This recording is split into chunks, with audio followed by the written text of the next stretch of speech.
देख रहे हैं पावर न्यूज भारत।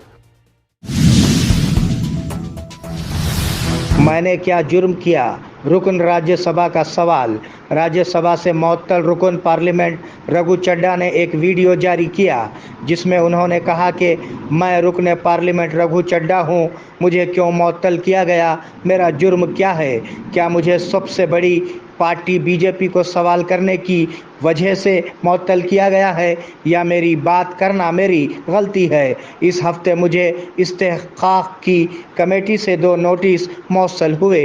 उन्होंने कहा कि अपोजिशन को पार्लियामेंट में बोलने का मौका नहीं दिया गया। मैं किसानों के साथ खड़ा हूं, कैप्टन करुणाकर रेड्डी का बयान। कांग्रेस पार्टी के सीनियर कायद कैप्टन करुणाकर रेड्डी ने तयक़ुन दिया कि वो रंजल मंडल के किसानों के मसाइल के हल होने तक खड़े रहेंगे। उन्होंने आज रंजल मंडल मरकज़ में किसानों की एकजुटती की हिमायत की। उन्होंने कहा कि मंडल को एक जेसीपी फराहम किया जाएगा। उन्होंने कहा कि आवाम से इलेक्शन में साथ देने की अपील की। इस प्रोग्राम में कायदीन, किसान और दीगर ने शिरकत की। सालूरा गवर्नमेंट हाई स्कूल में मेरी मिट्टी मेरा देश प्रोग्राम का इनेकाद।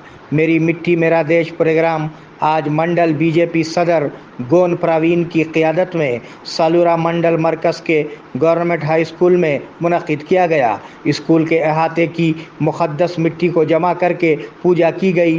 बाद अज़ां तुलबा, कायदीन और तदरीसी टीम ने अहद लिया। इस प्रोग्राम में बीजेपी कायदीन, असातिज़ा, तुलबा और दीगर ने शिरकत की। एमएलए शकील आमिर से की तहसीलदार बोधन ने मुलाकात।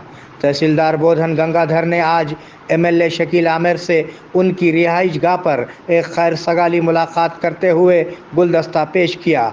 एमएलए शकील आमिर ने तहसीलदार को बताया कि वो वक्तन फ़वक्तन आवाम से राब्ते में रहें और लोगों के मसाइल को हल करें। इस मौके पर दफ्तरी अमला और दीगर मौजूद थे। बीएड उम्मीदवारों के लिए अदालत का सनसनीखेज फैसला। सुप्रीम कोर्ट ने बीएड वर्सेस डीएड केस में सनसनीखेज फैसला सुनाते हुए कहा कि अदालत ने 2018 में एनसीटीई की तरफ से जारी करदा गज़ट को खारिज कर दिया और हाई कोर्ट ने हुक्म दिया कि प्राइमरी सतह के असातिज़ा के लिए सिर्फ डीएड किए हुए तुलबा ही अहल रहेंगे, जबकि बीएड किए हुए तुलबा सिर्फ हाई स्कूल सतह के असातिज़ा के लिए अहल रहेंगे।